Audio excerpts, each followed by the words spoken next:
Então, maravilhosa a sua pergunta, porque é o seguinte, do ponto de vista genético, o que é que ocorre? São sucessivas mutações genéticas, alterações do gene, que vai dar origem a uma leucemia. Quando a gente fala genética, a gente tem às vezes um bug de misturar genético com hereditário. Então eu diria que 100% das leucemias tem um componente genético, mas hereditário, ou seja, passado de pai para filho. Isso aí são as minorias dos cânceres. Pra você ter uma ideia, quando a gente estuda o câncer hereditário é em torno de 3 a 5%.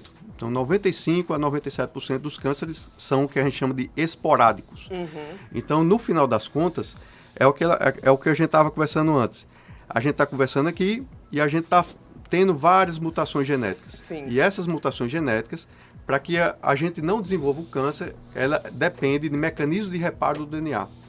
E as sucessivas mutações genéticas no decorrer da vida é o que vai fazer florescer o câncer, principalmente as leucemias. Sim. Então é interessante a gente ter essa distinção entre genético e hereditário. Sim. A minoria é hereditária, certo? E a grande, mas assim, sempre é genético, porque tem o componente genético, é o que a gente chama em genética de mutações de novo. São mutações que vão ocorrendo ao longo da vida. Sim. E aí pode vir em qualquer idade, né, doutor? Qualquer idade. Seja numa criança, num adolescente, num senhor, pode aparecer, né, essa... Lógico que quando se fala em idade, quanto mais o tempo passa, mais a gente tem chance de desenvolver uma leucemia. Por quê? Porque esses mecanismos de reparo, eles começam a falhar no decorrer do tempo.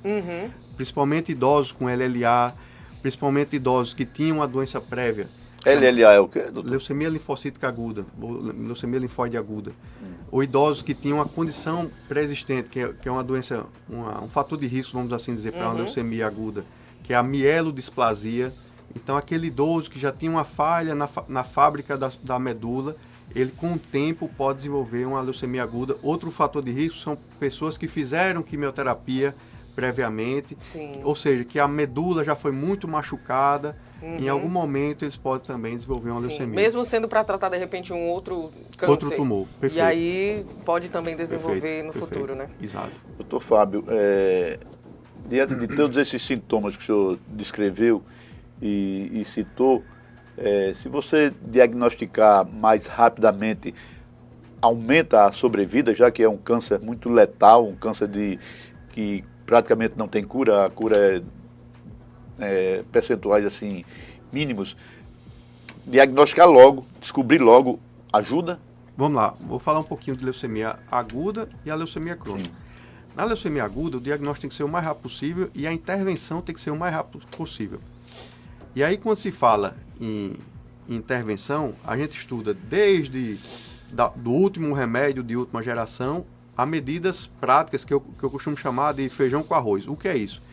Quando se fala em resolver logo, você tem que ter uma estrutura de saúde, uma rede de apoio muito rápido, muito eficaz. Propícia para isso. É tanto que hoje a gente tem um termo chamado enfermeira navegadora, que é aquela enfermeira que direciona a questão do tratamento, que pergunta ao paciente a questão dos sintomas. E saber, a gente tem aqui em Natal a Semana Oncológica, onde você tem os principais centros, que é a Liga, que é o Hospital do Coração, o Onofre Lopes e o Hospital Rio Grande, onde a gente direciona esses pacientes, certo? Esses pacientes com leucemia. E o direcionamento tem que ser rápido. Ou seja, esse paciente ele não pode ficar muito tempo esperando numa UPA, ele não pode ficar esperando muito tempo num hospital do interior, ele tem que ser visto urgentemente por um bom médico emergencista, a priori, e depois um hematologista para dar o diagnóstico o mais rápido possível. Quando se fala em leucemias crônicas, por exemplo, a leucemia mieloide crônica é outra doença que o paciente muitas vezes vai estar assintomático, mas você tem que fazer o tratamento o mais rápido possível, porque a leucemia mieloide crônica ela tem um risco de se transformar em uma leucemia aguda no decorrer do tempo. Então, se ela não for tratada prontamente ou precocemente, ela tem esse risco. E no caso da leucemia linfóide crônica, a mesma coisa. É uma doença que ela é esquisita porque muitas vezes a gente não precisa tratar, a gente precisa só vigiar se o paciente vai evoluir com anemia, ou com perda de peso, ou com adenomegalia, ou com plaquetopenia, mas também é uma doença que ela tem que ser vista de perto. Por quê? Porque também ela tem risco de se transformar e uma doença aguda, uma doença mais séria, mais grave. Então, correr contra o tempo, né? Seja qual for, tem que sempre estar correndo contra o tempo. E aí, doutor, eu aproveito para perguntar também qual é o papel da sociedade, né, perante aí a leucemia. A gente também, por mais que não estejamos com a doença, a gente tem um valor muito importante, né, com relação à doença. O papel da sociedade é importantíssimo. Inclusive, a sociedade, quando se fala em leucemia, tem um papel importante. É uma coisa que eu estava conversando com o Edivan, antes da gente começar, é que é o junho laranja e vermelho. Sim, sim. E foi uma homenagem a uma flor, que é uma gerbera, que ela é uma flor muito bonita, inclusive é uma das minhas preferidas. Qual é? A gerbera. A gerbera. Mas ela é muito frágil. Sim. Então ele denota essa fragilidade do paciente com leucemia.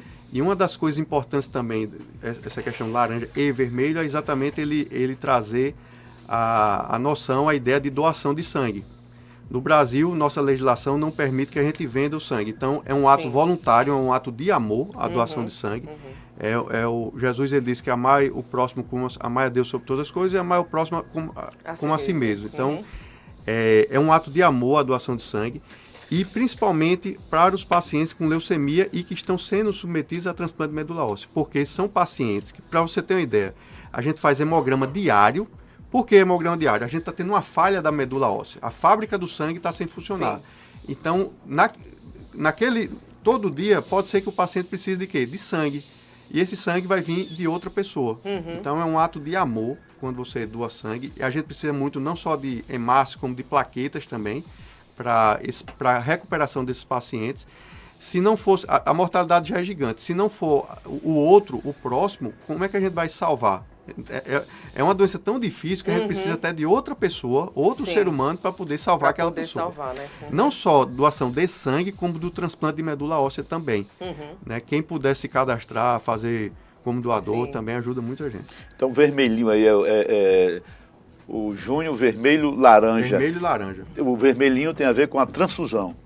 Anemia, lembrando da anemia e da transfusão de sangue. Pois é importante, né, Exatamente. A doação. E é super simples, né, doutor, para fazer ali, seja... Super simples. A doação em si é muito simples, né, é algo que a gente fala bastante aqui, né, sempre relembra aí o pessoal, inclusive o Hemonorte sempre faz as campanhas aí, porque está sempre faltando sangue, né, sempre falta lá esse voluntariado que é tão importante, né, e a questão da própria, esse voluntariado para você ali também se tornar um doador de medula, né, é muito simples também, né, doutor? Você vai lá, acho que é só tirar um pouquinho de sangue, né? Vai lá, faz um cadastro. Para se cadastrar no banco, né? Tem toda a orientação lá no Hemonorte. No Hemonorte também, do mesmo jeito. No Hemonorte também. Doutor Fábio, eu não sei se é certo no que vou dizer, mas diante de todo o caos da saúde pública, imagino que o setor, a Liga, todas as instituições que cuidam do tratamento de pessoas com câncer, ela parece que funciona bem do que o sistema geral. Você tem a Liga, tal, então vai muito da iniciativa da pessoa de diagnosticar, seja no interior, no distrito, onde você estiver, porque realmente a gente vê que é um atendimento que vem funcionando, né? As casas que atuam no tratamento com câncer realmente vem funcionando. Perfeito sua colocação, professor Edão, porque é o seguinte, às vezes a gente tem a síndrome do vira-lata, né, assim, de só ver coisa ruim, mas assim, é uma coisa que a gente se orgulha, porque realmente é uma coisa que funciona e os profissionais são muito envolvidos. A gente tem um grupo de WhatsApp que é o Hematologia Potiguar, que a gente discute os casos, discute quem é a semana daquele dia, certo? Então assim, a gente tem esse papel, os hematologistas eu considero os hematologistas daqui de Natal muito unidos e muito estudiosos, são muito presentes, atualizados nos congressos. Sorte nossa, né, doutor? Quando a gente vai para o congresso, a gente é muito elogiado, sabia? E isso é uma coisa boa. Eu gosto muito de trazer as coisas boas da vida também. Doutor Fábio, tem muitos casos assim, que o camarada tem câncer, rapaz, eu vou sair daqui, vou para o São Paulo, vou para o Rio de Janeiro, vou para... Fazer o tratamento fora, né? Estados Unidos, quando chega lá, não, pode voltar que a equipe médica lá, você está em boas mãos. Já ouviu isso? Foi uma coisa direto, né? A gente ainda ouve isso e teve uma coisa que eu aprendi com o professor Clementino, que foi um grande professor de biologia da gente. E Clementino, ele teve um problema de saúde, ele não chegou a ter uma leucemia, mas ele teve uma mielodisplasia, que é como se fosse, é quase uma leucemia, certo? Tem um risco, inclusive, de virar uma leucemia. Sim. E aí ele teve uma situação que ele precisou fazer um transplante de medula óssea. E aí teve esse questionamento se ele iria para São Paulo ou não. E ele, como um bom nordestino, que ele acaba criado na roça, ele chegou e disse, rapaz, eu aprendi com minha mãe que o Deus de lá é o Deus daqui. Né? Então, assim, para você ter uma ideia, aqui a gente em Natal, a gente tem um bom serviço de transplante de medula óssea, certo? Que faz muito transplante, tem um reconhecimento nacional já, que é o serviço do Hospital Rio Grande. Sim. O Dr. Rodolfo é o grande protagonista e Rodolfo atua desde o transplante de medula óssea, ou seja, medicina de ponta, até ele é professor também, ou seja, ensinando os meninos a dar diagnóstico de leucemia, dar diagnóstico de anemia, fazer uma triagem de uma leucemia. Ele se envolve muito também com a parte de diagnóstico. A gente tem, toda quinta-feira, eu faço mielograma biópsia lá no UOL. É um serviço que eu gosto muito, que é de frente para o mar. Eu até brinco com os meninos, ó, isso aqui é a rotina do hematologista bem-sucedido. De frente para o mar, fazendo miele biópsia. Maravilha. Com anestesista. E lá a gente discute os casos com os estudantes. Então, assim, eu considero o Rodolfo um super-herói aqui na nossa cidade. Queria até mandar um abraço para ele. Claro, todo assim, mundo manda um abraço para ele, né? Continue assim, do né? ponto de vista de gestão, a gente tem esses protagonismos. A gente estava conversando aqui com o Edivan, o doutor Enildo também. Sim. O Enildo, o grande Enildo, o pessoal da Liga, que faz um serviço brilhante. Eu acho que tem um maior volume também de pacientes com leucemia, acho que deve ser na Liga também. Pois é, né? E nós só temos a aplaudir todo mundo. Tem o doutor Marco Leão também, doutora Ana Emília, são pessoas assim... Grande Marco Leão, estamos esperando... Vossa Excelência, viu, doutor Marco Leão? Que ele prometeu, parece que afrouxou. Então, assim, o que está disponível na literatura, a gente consegue fazer para os nossos pacientes, sabe? Pois é, e aí, doutor, só para a gente finalizar, tem alguma ação específica aí que vai contemplar esse mês, ou a gente realmente está aqui só para realmente expandindo essa informação que é de suma importância para a sociedade? A gente está expandindo essa ação, principalmente a questão da transfusão, reforçar a necessidade de transfusão. A gente está conversando aqui, tem paciente precisando de plaqueta, precisando de hemácia, e sempre ter essa lembrança de procurar o serviço de saúde, não se automedicar. A gente ainda tem essa cultura de automedicação, certo? Inclusive, eu estou muito disponível tanto no SUS como na medicina suplementar privada. Eu trabalho lá na Oncocentro, que hoje é um grupo gigante, que é o grupo DASA.